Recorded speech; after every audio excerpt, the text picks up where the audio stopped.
In a fog-smeared port city where cranes creak like old bones and the container stacks rise like tombstones above the harbor, a gray SUV rolled into the night. Its headlights sliced through the mist, illuminating nothing but outlines of rust, of silence, of things better left forgotten. Behind the wheel sat Maya, mid-30s, sharp jawline, eyes hollow but focused. Her fingers gripped the wheel like it was the only solid thing left in her life.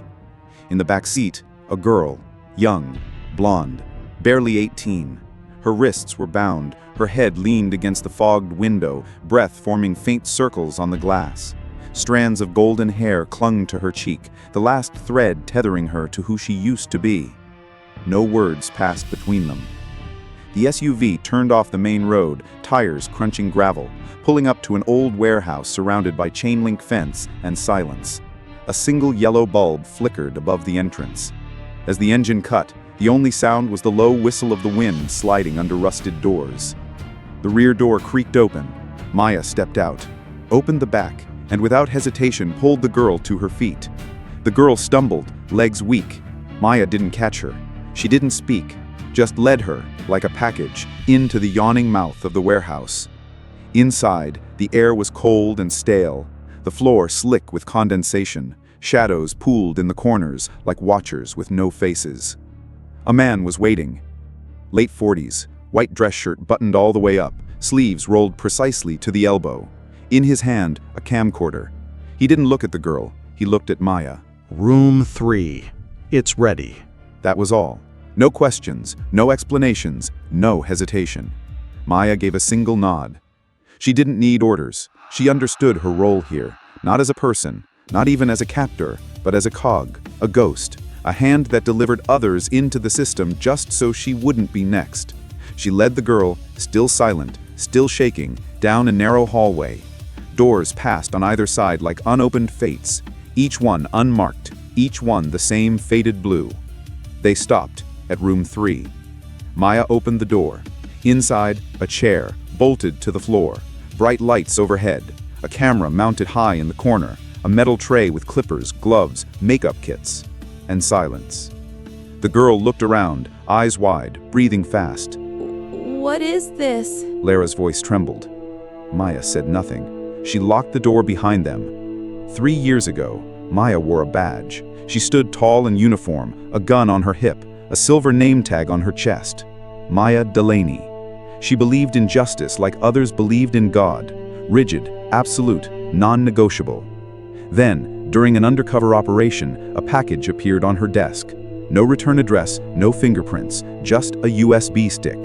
She plugged it in and watched her own face on screen, bloodied, terrified, shaved, and recorded.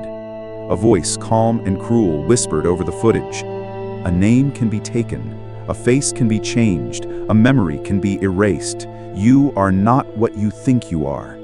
After that day, Maya vanished. No funeral, no goodbye. Just disappeared, absorbed into the shadows of the very world she once fought to dismantle. Room 3 always began the same. The girl, the light, the silence. Maya stood behind Lara, snapping on the gloves. Latex clung tight to her fingers like a second skin. She picked up the clippers, checked the blade. Lara pulled against the restraints, panic rising in her voice. Please don't. I don't know what this is, but don't take my hair. Don't take me. I know, Maya replied, her voice quiet, monotone. Maya placed a hand on Lara's shoulder, steady, almost gentle. The clippers buzzed to life. With the first stroke, golden strands slid down Lara's cheek and fell to the ground, like threads of sunlight being snuffed out. Lara gasped, then wept. Each pass of the blade carved away another piece, bangs, crown, nape. Strands curled on the cold floor, slowly forming a nest of loss. Why are you doing this? Lara sobbed. Maya didn't answer. She couldn't, not truthfully, because the truth was, Maya didn't choose this. She was this. This was how the system worked. From behind the observation glass, Vincent watched, late 40s, European, hair slicked back with unnatural precision, suit tailored, smile empty. He sipped coffee as if it was just another Tuesday. Make sure her eyes stay visible, fears more marketable than pain. Mr. Zhu adjusted the lighting, increased the exposure, reset the focus. Lara's tear-streaked face appeared sharper on screen now, her scalp bare in patches, her lips trembled. Vincent smiled. You see, Zhao, names are anchors, hair is identity. Strip both and they float. That's when we can mold them. You want the usual post-cleanup? Yes. File her under Class B, blonde, compliant. Rename her something marketable. Lexi, maybe. Americans like that. He walked away. To him, it wasn't cruelty, it was logistics. Back in room 3, Lara sat motionless, hairless, hollowed out. Maya turned off the machine. Her gloves trembled slightly, imperceptibly, as she pulled them off. Lara looked up at her, through tears, through rage. You're not one of them. You can't be. Maya met her eyes, and for a moment, a flicker. Something behind her still gaze cracked. Then it was gone. She left the room in silence. The warehouse compound was larger than it seemed. Office rooms, server halls, dormitories, a hive humming with low voices, muffled cries, surveillance monitors, and choreographed obedience. Each girl had a cycle: arrival, reset, rebirth. Each handler had a rank. Maya was Echo 7, not high, not low, just enough to stay useful. And Vincent? Vincent was the architect, the man who designed the illusion that everyone here had never been anyone else. But Maya remembered. Not clearly, not names or dates, just flashes. A mother braiding her hair before school, a silver name tag with her name, a locker with a tiny mirror inside, a man, a colleague perhaps, laughing in a sunlit parking lot. All fragments, no sequence. But tonight, after Lara's tears, something stirred. She walked past a mirror in the hallway. For a moment, she paused, looked at her own face, short hair, hollow cash, eyes that hadn't blinked in days. What was my name? She whispered to herself. No answer came. 2 days later, at a remote train platform in the north, Maya waited, hood up, hands in coat pockets, shadows under her eyes like bruises long healed. Across the platform, a man stepped off the train, broad-shouldered, mid-40s, brown leather jacket, eyes scanning the crowd, tired but alert. Lieutenant Renner. He turned, their eyes met. He froze. Maya? He whispered, shocked, barely audible. Jesus, I thought you were dead. Maya didn't speak, but something in her chest pulled tight. Renner stepped forward, slowly, unsure. They said you vanished, that you were gone. I was. Maya's voice was flat. She turned and walked past him, and Renner, stunned, didn't follow. But behind her stoic face, inside that calm shell, something rippled. A name, a voice, a past refusing to stay buried. That night, in the holding room, Maya brought food to Lara. The girl now wore a gray uniform, her scalp still raw, her eyes not broken, not yet. She looked up. You came back. Lara said softly. Maya placed the tray down, began to turn. They told me to answer to Lexi, but my name is Lara. A beat. You know what it's like, right? Maya said nothing. Even if they shave you, even if they rename you, you still remember somewhere, don't you? Maya's hand stopped on the door handle. You weren't born for this.